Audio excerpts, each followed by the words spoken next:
का दुख। एक घर में माँ बाप, एक बेटा और एक प्यारी सी बेटी है। माँ बाप अपनी बेटी को बहुत प्यार से पालते हैं और बहुत लाड़ों से पालते हैं। अगर उसे खुदा न खास्ता कुछ भी हो गया, यानी फीवर, बुखार आ गई, तो उधर माँ बेचैन रहती है और बाप सीधा अपने काम पे ध्यान नहीं दे पाता। वो सिर्फ ये सोचता है, मेरी बेटी अब किस हालत में होगी। और उधर भाई परेशान रहता है और दुआ करता है, ए अल्लाह मेरी बहन को बुखार से हिफाजत फरमा।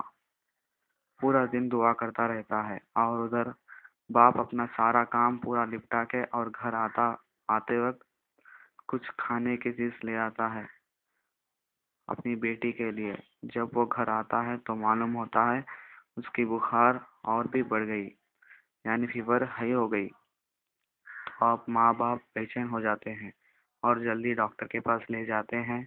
और डॉक्टर बोलता है, ये तो बुखार कुछ नहीं है, आप लोग मत घबराओ, सिर्फ एक इंजेक्शन और कुछ मेडिसिन से काम कम हो जाती। तो जब इंजेक्शन का वक्त आता है तो माँ अपनी बेटी को बोलती है, डरना मत, ये तो सिर्फ इंजेक्शन है, कुछ नहीं होगा। और उधर बाप बाहर खड़े के दिल में सोचता है, मेरी बेटी को हिम्मत दे अल्लाह। दुआ करता है और बाप की आंख से आंसू बहना शुरू होते हैं। और कुछ देर बाद वो लड़की भाग के अपने बाप के पास आ जाती है और आंसू पोंछने लगती है। और बाप अपनी बेटी को गोद में लेकर चूमने लगता है और बार बार कहता है, बेटी आप डरे तो नहीं। और बेटी बोलती है, मुझे कुछ नहीं हुआ। और जब वो घर आते हैं तो छोटा भाई जो घर पे है, वो अपनी बहन को देख के रोने लगता है और गले मिलता है और बार बार पूछने लगता है, बाजी आप ठीक हो ना, आपको क्या हुआ था। और रोने लगता है। मेरे भाइयों सोचो, एक लड़की अपने घर में कितनी प्यार से लाड़ों से रहती है और घर में सबको प्यार मिलता है। इतना प्यार कि मैं तो ये स्टोरी बोलते बोलते ही आंखों से आंसू बहना शुरू हो गया।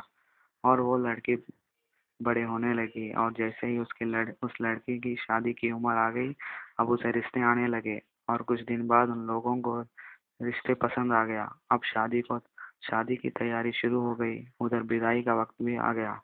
अपनी माँ रोने लगी और बेटी रोने लगी। एक बार सोचो, जो लड़की अपने घर में एक प्रिंसेस की तरह रहती थी, अब वो एक नए घर में अपनी जिंदगी बिताने जा रही थी और उसको पता भी नहीं कि वहाँ खुश रहेगी या भी नहीं। लड़की का छोटा भाई भी रोने लगा और रोते हुए कहता लगा, दीदी मत जाओ, दीदी मत जाओ, मैं अब के बिना नहीं रह सकता। और रोने लगा। उधर बाप खामोश खड़ा है। और कुछ देर बाद जब बेटी कार में जाने लगी, जब बाप उस कार के पीछे भागने लगा और कार रुकी और उसके अंदर से लड़की बाहर आई और बाप को हंस के लिपट कर रोने लगी और बाप बच्चों की तरह रोने लगा। दोस्तों, एक लड़की की जिंदगी इस तरह होती है, हमेशा लड़की दुख में ही रहती है। और दोस्तों, आप सोचो, जो आपके जिंदगी में आने वाली है लड़की है, उसको आप खुश रखोगे या नहीं। दोस्तों सोचो।